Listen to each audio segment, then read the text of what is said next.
Hi guys, it's Tiffany, and today I'll be presenting on In Cold Blood by Truman Capote.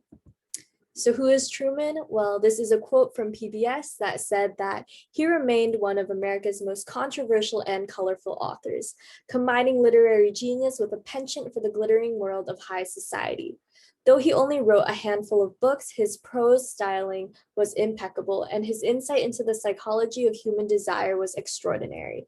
His flamboyant and well-documented lifestyle has often overshadowed his gifts as a writer, but over time, Capote's works will outlive the celebrity.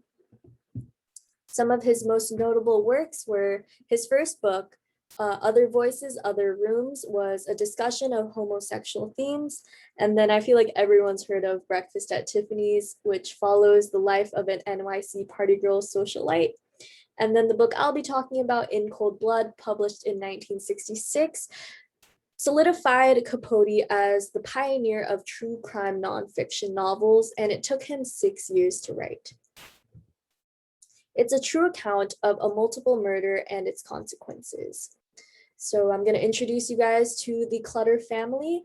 To the left is Herb Clutter, who is a prosperous farmer in Holcomb, Kansas, where our story takes place. To the right of him is Bonnie, his wife, and then Nancy and Kenyon, 2 out of the 4 Clutter kids. The other 2 were daughters who had already moved out at the point of the murder. And then there's Richard Hickok, or he went by Dick, and then Perry Smith, who were ex-convicts who met in a penitentiary. The plot summary is that Dick's former cellmate by the name of Floyd Wells actually worked for Herb, and he told him that the Clutters kept a hefty sum of money in a safe somewhere in their home. So Dick wanted to steal this money to start a new life in Mexico, and he recruited Perry for help. But unbeknownst to them, Herb actually primarily uses checks, so he doesn't really carry money around. But they didn't know this, and on November 15th, 1959, Perry and Smith go to Holcomb and enter the Clutter residence through an unlocked door. They hold Herb at gunpoint, basically asking him where the money is. Herb keeps on denying that there is any, and then they bound and gagged the family to search for this non-existent safe. Of course, they can't find it, and they eventually slash Herb's throat and shot him in the head, as well as Bonnie, Nancy, and Kenyon, so that they don't leave any witnesses behind. They ended up leaving with less than a measly $50, a pair of binoculars, and a radio.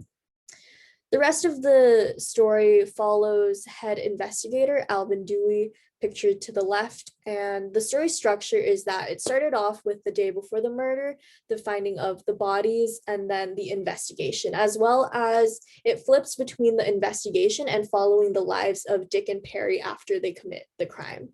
And then eventually it's the capture, trial, and execution of Dick and Perry. So they end up getting the death sentence and are hanged. So an analysis and discussion of this book. It's a really long novel, so there's a lot to talk about, but I felt like these were the main points, especially the book is called In Cold Blood. So what was the motive of this crime? I feel like the book really highlighted the nature of American violence, especially a recurring theme that I noticed throughout was money as the root of all evil, because that is essentially what drove Dick and Perry to commit murder, is that they were dirt poor. And they did this in hopes of just robbing a rich family and finally being able to reach their dreams.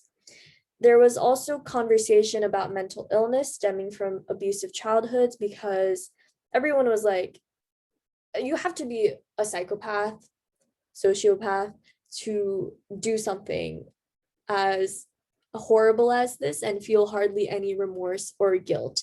And so psychiatrists did look into this crime, and they dug up the backgrounds of our 2 characters here and found that they had really hard upbringings. They did not come from secure, stable households in terms of money nor emotional support. And so obviously that left them very disillusioned with reality, very distrustful of people, making it hard to make human connections. it left them bitter, and so it doesn't justify what they did, but it really helps the reader understand why they did what they did. There was also a lot of hysteria, paranoia, and field mass distrust that followed in the town of Holcomb, because for the longest time they didn't know who commit these murders, and so everyone was like, oh my god, it might be my neighbor. And it really created this whole mindset of like, we don't really know the people who are around us, like everyone could be leading a secret life, basically. And then empathy and sympathy is a big one that I'll touch on in a second, because the connections to other books that we've read in our literature class, most notably, I thought it related a lot to The Law of Lines in terms of the themes of poverty, desperation, and empathy. Because through both of these novels, we get to know our characters really well, to the point where we can, I feel like to some extent, understand why they choose to do what they do. And I feel like we just really realize that everyone is human in the end. And especially with Dick and Perry, when you learn about their backgrounds, you learn things like Dick is